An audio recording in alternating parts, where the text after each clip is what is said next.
White Line Fever. Welcome to White Line Fever Live. And if you're watching on YouTube, I'm going to edit in these things that go down the bottom of the screen that say subscribe and whatever.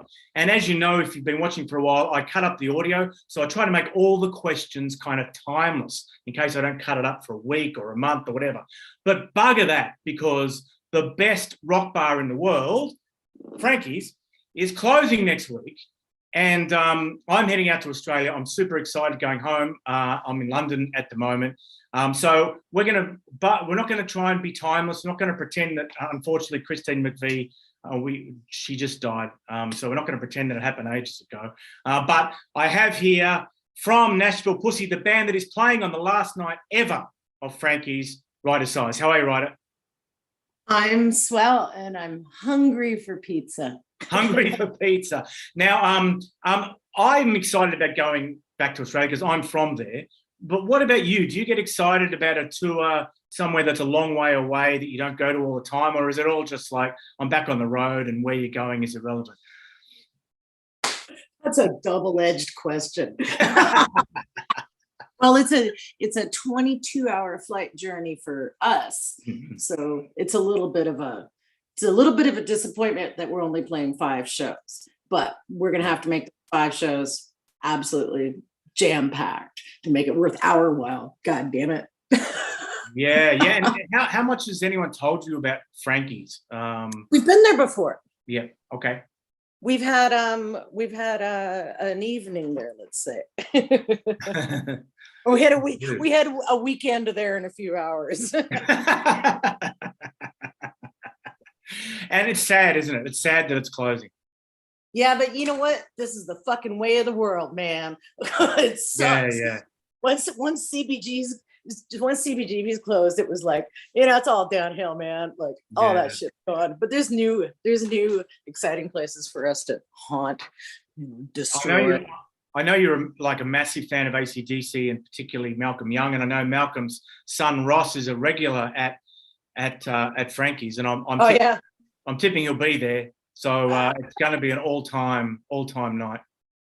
Yeah, it should be a star-studded experience. So tell us about what. I mean, you're playing 5 shows in what, 6 or 7 days? So when you get over we play 5 shows in 5 days.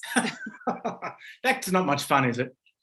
Man, when we started this, when we first said yes, this was 2.5, 3 years ago, we had a really nice tour planned. We had days off, we had koalas, we had Brisbane, we had Perth, we had Adelaide. And every day I have to answer questions on Facebook. Why are you playing Brisbane? It's like, man, we begged. Like, what can I say? We begged. Blame the pandemic. Everybody wants to tour right now. Everything's booked. It's like, we're just going to go fucking crazy when we get there, though. So best come out.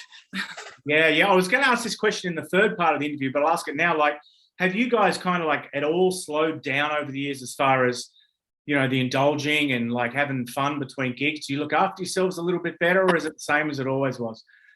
We do look after ourselves better, but at the same time, it's like, I'm kind of like a Marshall. It's like, I just get turned on or off. I don't have I tell myself like, okay, moderation, right? Yeah. Just seems that now that when we take time off in between tours and slow the drinking down, like we're real chill when we're at home, but that just makes me a cheaper date, when I'm back on the road. So you will get over jet lag just in time to turn around and go back, basically, won't you? Yeah. Wow. Yeah. Wow. I only have to be awake for about an hour and a half, so it should be easy. Now, the live album's been out a while now, hasn't it? Are you already sort of looking at more studio stuff? What's on the agenda? Right now, okay, well, we're still playing Mobius Strip of gigs, we just got off a whole month in October playing a tour that was supposed to be done in 2020. So now we're doing the shows that Australia will be the last shows of the past. Right. And now we start living in the present come 23. And it's just as soon as Australia's finished, then it will be like we're living in the now again. And then we could start thinking about, possibly writing some more music and stuff. But right now I'm just trying to deal with the past, It's like, Yeah. So given you're still in the past, I can ask you the question, which I hope I never have to ask a musician again, about how you dealt with the pandemic and how it hit you financially, and because you're just a live band, aren't you? You're not sort of a band that's got. I wouldn't imagine you haven't got massive checks arriving in the mailbox every day, So how was it? Well, honestly, we're quite good at living, just right above the poverty line. Like, otherwise, we probably wouldn't be able to still be a band. Like, we can live on beans and rice pretty well. We're quite good at it. And honestly, I had such a good time being off and in my own house for more than 3 months at a time. We have a huge yard. I don't know if you could see from where you are. I don't know if anyone else will see, but we have this massive, massive yard. And all I did was I just played in my yard like the whole time. Like, it was like, And are the neighbors tolerant of loud noise? I spent almost the entire time gardening. Like, it was like I was up there 8 hours a day. I was just having a fucking blast. And kind of what I do on stage is what I do in the yard. I just go crazy, digging with a shovel or whatever. And I fucked my arm up really badly. So the first year of the pandemic, I was making my yard incredible. And then the second year of the pandemic, I was healing from the first year. So was it kind of a pain to get back out there? Like, did you kind of get used to being at home and start? Oh, yeah. Yeah. And then we had to go back and we did Europe, which was 46 shows in like 52 days, or it was just absolutely grueling. And it was kind of similar to what's happened to Australia, is that, some things didn't exist anymore. Some clubs didn't exist anymore. And so the pillars of what created the first tour that we signed on to, like 2 of the major festivals, were just gone now. They didn't even exist anymore. So we just had to fill up all the spare days with like mediocre gigs. And like, man, we were busy. It was insane. It was like, but it was, and we had a great time, and we got to see everybody, and everyone was just so enthusiastic to be back in front of a live band. And I mean, like, it was really cathartic. It felt really good. It felt like, whatever the fuck our life's normal is, it felt like that. So it was wonderful. And same thing with this tour in October. It was just like, phenomenal. So many people were just dying to get their yayas out. And it's like live music is like the final cherry on the cake of like, life. It's like we've been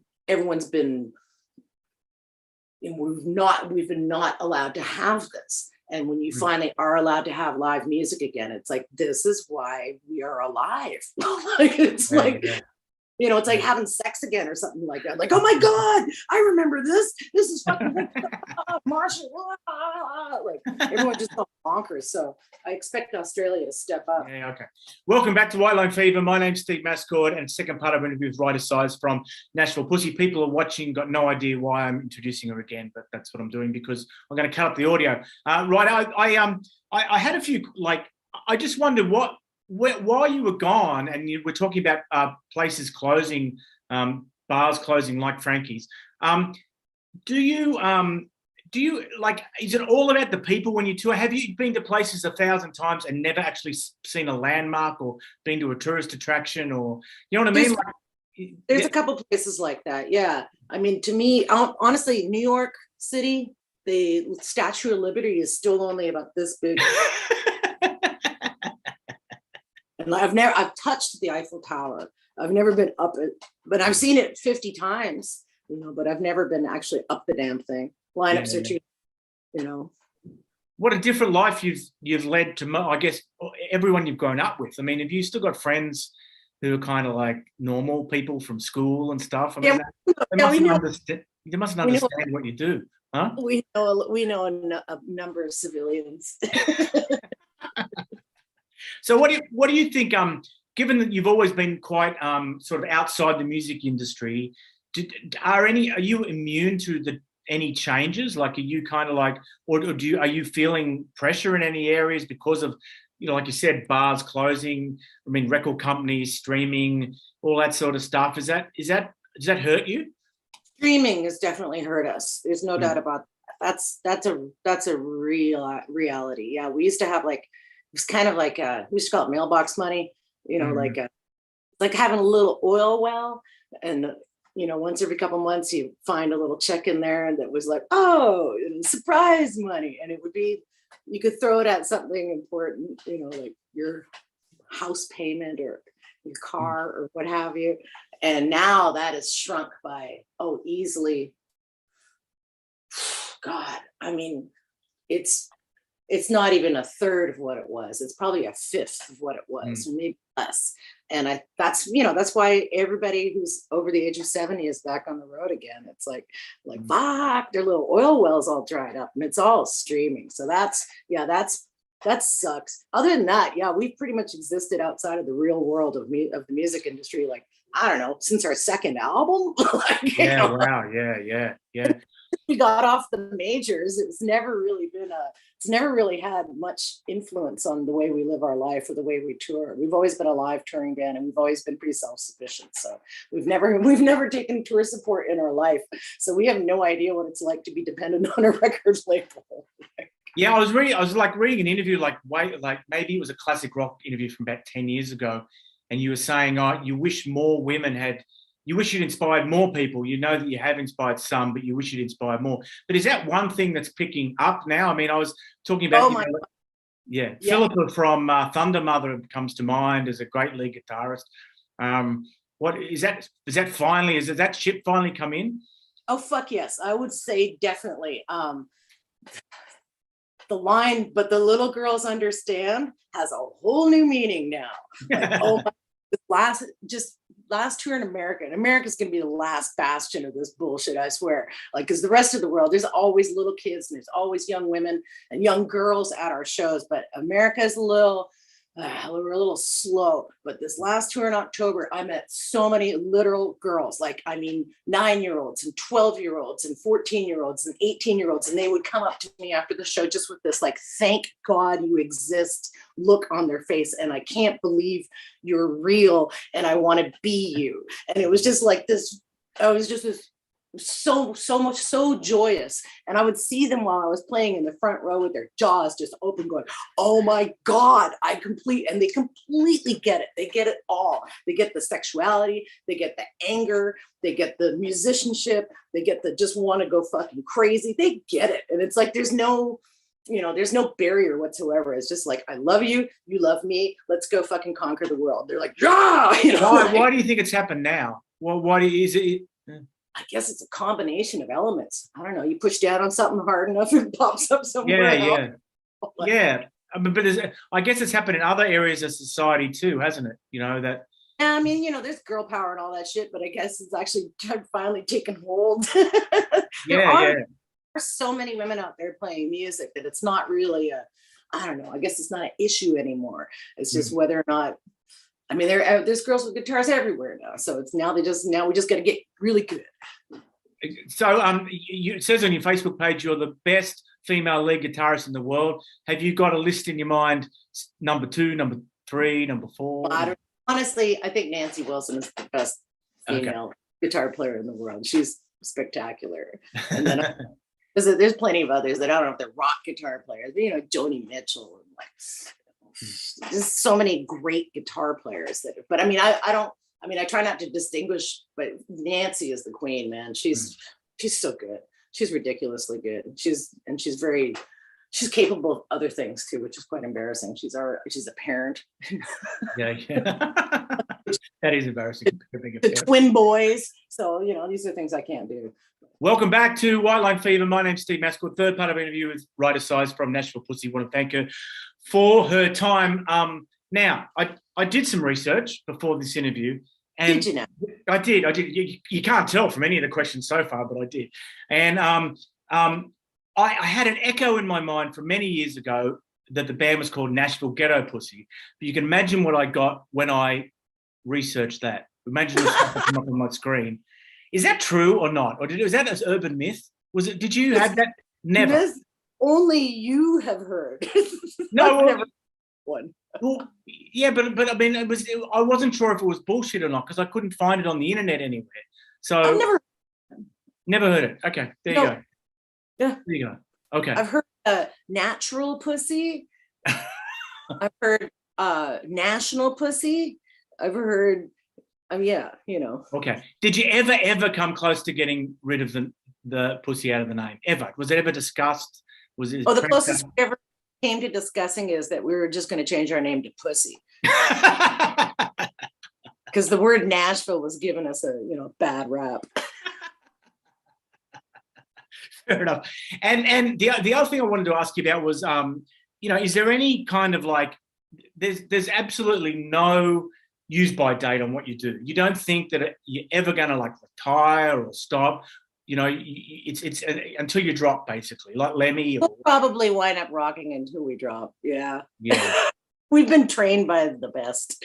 You know, all of our heroes are still either playing or died playing. So we don't really have a lot of choice in the matter. I like to toy with the idea of retiring, but I don't know how to do anything else. Since you got to go, you got to do other interviews. But since you're in your home, can you tell us the story one more time about when your house burned down while you were in it? Because that's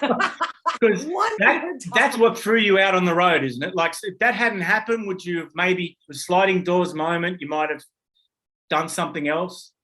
I don't think so. We had started the band. We had played all of, I think maybe 1 or 2 shows at that time, maybe just 1. And we had all of our gear was still in the van, luckily, because we lived up on the 2nd floor apartment. And so we hadn't loaded our gear in yet, which wasn't a lot of stuff yet, but you know, it was Marshalls and guitarists. I think we brought the guitarist in the house. And yeah, we woke up to someone pounding on the door, screaming fire. And Blaine and I were asleep at the back of the house, at the furthest point from the fire. And as soon as we got up, the smoke was already down to about our knees. And we basically got out literally without the clothes on our back. We ran out naked. And Blaine grabbed a blanket and I grabbed a stack of work shirts that we had just printed for his other band, 9 Pound Hammer, and just kind of threw them out in front of me. And I grabbed one as I was going down the stairs and put it on. So I was wearing a hoodie, I was wearing a work shirt. Blaine was wrapped in a blanket. And we just watched the fire move across our living room and eat the fucking records. It was on one, like a wall. We had a whole giant, beautiful stack of vinyl. And it was like, we were complete silence until it hit the records. And then I was like, got the records. And Blaine was like, yep. Yeah, it was fucking awful, man. But it was really weird, really strange how it affected us, because we had lost our beautiful home and we'd lost all of our stuff that we had gathered in our first 3 years of being married together. And we were suddenly unshackled from the burdens of having a home and having a place to go. And it literally put us on the fucking road. That was it. We had nowhere to go. And sleeping on the floor of a stranger's house after a show drunk was better than sleeping in a pile of ashes of things that we had collected over the years. So it was like we were moving on up, like immediately. Like, and if the house had, it was meant to happen, you know. Yeah, we might not have gone. We might have not hit the road with such fervor initially, but we had nothing to go home to, so we had no home.